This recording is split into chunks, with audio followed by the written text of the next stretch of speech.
Hey, what's up, everybody? Free agency is now upon us. We are here. We've arrived at the mountaintop. As of about 5 minutes ago, free agency kicked off for the 2021-2022 NBA season. And the first person has now been officially signed, and it's Lonzo Ball. Lonzo Ball has signed a $85 million 4-year deal with the Chicago Bulls. No one expects that to be matched. It is 100% a restricted free agency, though, so the Pelicans will have the option to match it, but I don't think they have any intention of matching that.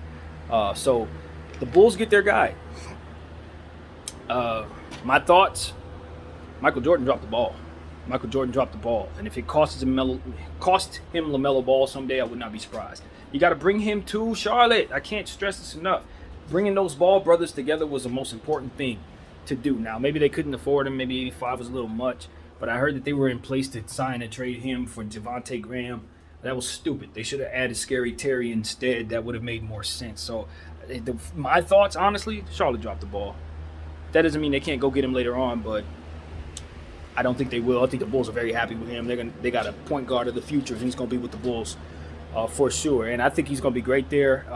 You got to see what the rest of their roster is going to be.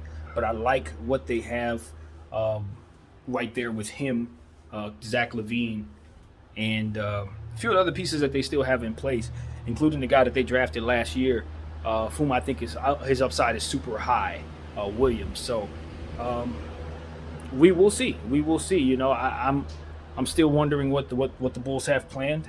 They got to figure out if they want to keep Zach LaVine. They got to figure out what they're going to do with Larry Markkinen, if he's going to be out of there or not. So we'll see. But you know, Lonzo Ball has been rumored to be paying attention to the Bulls and have had mutual interest with one another for probably over a year now. So this is not super surprising. This, like I said, it stabilizes their offense. That's what he definitely does. He stabilizes their offense. He gives them a facilitating passer that can make other people better. I expect any of their role players to have better seasons because of the presence of Lonzo Ball. And it's a good payday for him. You know, 85 is pretty fair. 4 years, 85. It gives him 21 a year or something like that, a little more than that. I think that's really good. You're considering the fact that this is a 23-year-old point guard who's gotten progressively better. Who was playing in a system last year that wasn't really that great and still managed to have a very good season. His shooting numbers have increased quite a bit. He's improved his shot. He shows you the work ethic is there with that determination in and of itself. You have the role for him, obviously, with Kobe White being more of a shooting point guard. So it was always a need for him. Now we're going to see if they could try to land Derrick Rose as well. I hear that they wanted to bring Derrick Rose in with Lonzo. That Lonzo was not a deterrent to bringing Rose back to Chicago. They feel that they can put them both down there and get the most out of them. I don't see any reason why that couldn't be the case. I think New York should probably try to bring Derrick Rose back, and I think he'll have other suitors as well. But at this point, I'm still paying attention to see what happens there because there's a chance he still gets back there to Chicago.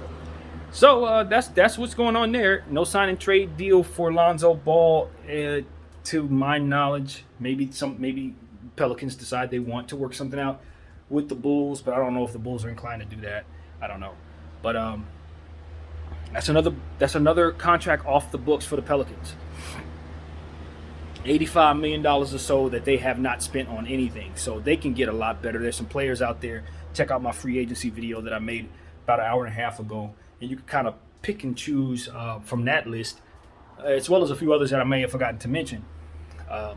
Kind of figure out what makes sense for the Bulls and any other team for that matter. So yeah, that's what we got here, man. I'm gonna continue to make these little bitty videos as these stories start to drop.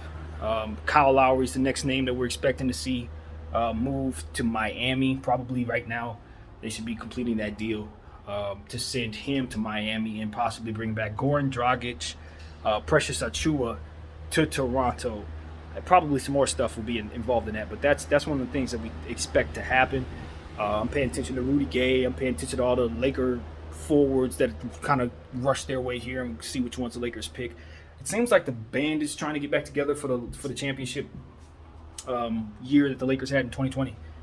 It seems like they're trying to bring back just about all the people from that team. I think it makes a lot of sense. Avery Bradley, Danny Green, Dwight Howard. Just get those guys back over here. I don't know if we can get Rondo. I don't know if we really need Rondo. He's a non-shooter in theory, even though he hit a lot of threes for us. But with Westbrook here, I don't know if we have the same role for Rondo. But as far as those forwards, yeah, we need all of them. We need all the forwards we can get. Pay attention to DeMar DeRozan. Like I thought, his suitors are starting to become a little more spread out. You're starting to hear more and more names. I heard Chicago now. He might be joining Lonzo Ball in Chicago. He might be going to Detroit. He might be going to Miami. He's still thinking about going to the Lakers. So you don't know where DeMar is going to land. I would be very surprised if he's made his decision already. I don't think he has. So we'll see what happens there. And that's what I got, man. Lonzo to Chicago. That's the first one to drop. Thank you guys for watching. My name is BDF44. I'm out.